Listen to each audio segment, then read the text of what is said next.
Esta es una producción de Grupo Fórmula. Vamos a hablar sobre la gente de más de 60 y de más de 65 años. En el censo de 2020 eran poco más de 15 millones las personas que tenían 60 o más años en nuestro país. Representaban al 12% de la población. En tan solo 20 años, el número de quienes tenían 60 años o más creció 118%, porque en el censo de 2000 eran casi 7 millones, que representaban el 7% de la población. Y según cálculos del Consejo Nacional de Población, dentro de apenas 8 años, los mayores de 60 van a representar al 15% y en 2050 al 23% de la población. Ahora, en lo que a las personas de 65 o más se refiere, en 2000 eran 4.750.000. En 2020 ya éramos 10.320.000. Fue un aumento del 126% en 20 años. Los hombres y mujeres mayores de 65, que en 2000 representaban el 5% de la población, hace 2 años ya representaban el 8%, y los números van para arriba. Este envejecimiento de la población pues tiene aspectos positivos y negativos, y desafortunadamente los negativos son más mientras mayor sea la pobreza de un país.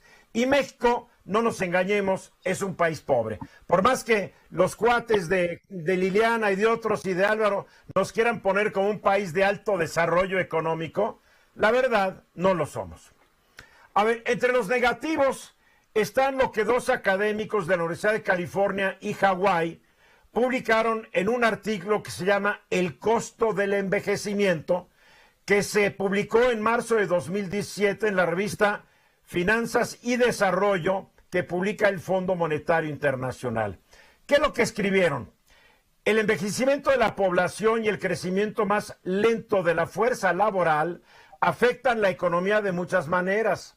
Reducen la tasa de crecimiento del Producto Interno Bruto, aumentan los costos para las personas en edad laboral de apoyar a los adultos mayores y estresan los presupuestos públicos al aumentar los costos de los programas de apoyo a adultos mayores.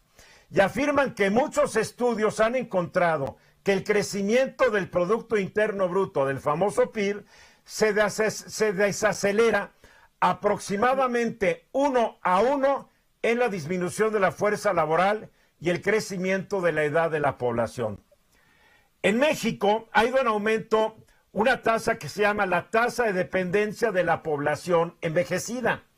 Es un indicador demográfico que mide el número de personas mayores que no trabajan, o sea, de 65 años o más, respecto a la población que está en edad de trabajar, que son los de 15 a 64 años. En el año 2000 dicha tasa fue de 8.2, o sea, 8 personas dependían por cada 100 personas activas. En 2020 la tasa ya llegó a 12, lo cual son 12 dependientes por cada 100. De acuerdo con la más reciente medición de la pobreza realizada en 2018 por el Consejo Nacional de Evaluación de la Política de Desarrollo Social, el Coneval, 7 de cada 10 personas de 65 años o más recibían ingresos por pensión, por jubilación o por programas sociales. Sin embargo, la condición de recibirla no fue suficiente para erradicar la pobreza entre estos mexicanos de 65 más años. Los gobiernos de este país han diseñado programas para ayudar económicamente cada vez más a los adultos mayores. Tan solo este año se está repartiendo 238,000 millones de pesos entre 10,200,000 mayores de 65 años. Cada uno de ellos va a recibir 3,850 pesos al bimestre, monto que a todas luces es insuficiente para proporcionarles los satisfactores mínimos que requieren. No estoy criticando el monto, estoy criticando que no alcanza. Mejor eso que nada.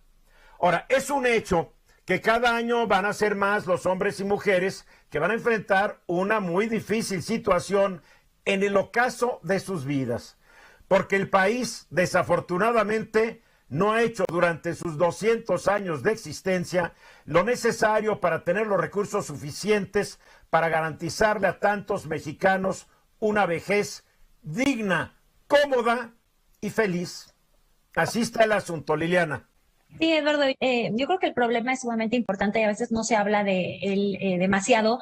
Yo ahorita nada más quiero hablar de 2 puntos. Creo que el problema tiene varias aristas, como tú dices, el tema de las pensiones, de lo insuficiente que son las pensiones, de lo que implica el pago de pensiones para el gobierno, que son temas que administración con administración ha venido pateando, ¿no? Porque pues evidentemente eso es una bomba de tiempo, ¿no? El que el gobierno tenga los recursos suficientes para pensionar a todo el que debe pensionar. Otro tema muy importante, Eduardo, tiene que ver con la crisis de cuidados de salud, sobre todo lo vimos con el tema de la pandemia, cómo desafortunadamente muchas personas han tenido que dejar sus trabajos para cuidar justamente a sus seres queridos, primero porque no había suficientes casas de retiro, porque luego estaban enfermos, porque luego había contagios allá adentro, pero también hay un tema ahí importante de costos, en donde en un país como México, por ejemplo, pues no son muy accesibles o suficientes esas casas a donde las personas pueden llevar a sus adultos. Y solo para rematar, desafortunadamente son las mujeres quienes eventualmente acaban cuidando a los adultos mayores, ¿no? Liliana, tienes toda la razón. Definitivamente el tema de quién tiene que cuidar a los adultos mayores es central en la discusión, Hugo. Pero bueno, hay que tomar en cuenta también que este es un problema muy focalizado desde hace tiempo, sobre todo en las finanzas públicas. El ISSSTE, realmente su gran problema son las pensiones. El Seguro Social, también su enorme problema son las pensiones y obviamente la asistencia de salud y sobre todo a los adultos mayores, que cada vez va a crecer más, sobre todo porque la tasa de natalidad está bajando también y es una tendencia mundial. Y yo creo que en este sentido, el hecho de tener al final del día unas finanzas y un país que sea atractivo para la inversión es lo que más va a ayudar, porque si todo se lo dejamos al gobierno, a la carga del gobierno, no va a haber forma. O sea, pues un país pobre definitivamente. Sí, somos un país pobre, pero a ver, también es un tema de quién está pagando las pensiones. Ramsés ahorita nos podrá decir, pero en Pemex y en la CFE el número de pensionados, si mal no recuerdo, Ramsés, excede el número de los trabajadores actuales o es muy similar, lo cual quiere decir que alguien está pagando esas jubilaciones y no son necesariamente los trabajadores en activo, Ramsés. Bueno, ya por último, yo creo que como lo que hay que ver es que la inflación se está incrementando y los costos de las medicinas es muy alto y las familias no van a poder. Excelente, bueno, pues muchísimas gracias y ahorita seguimos hablando de este tema. Esta fue una producción de Grupo Fórmula. Encuentra más contenido como este en radioformula.mx.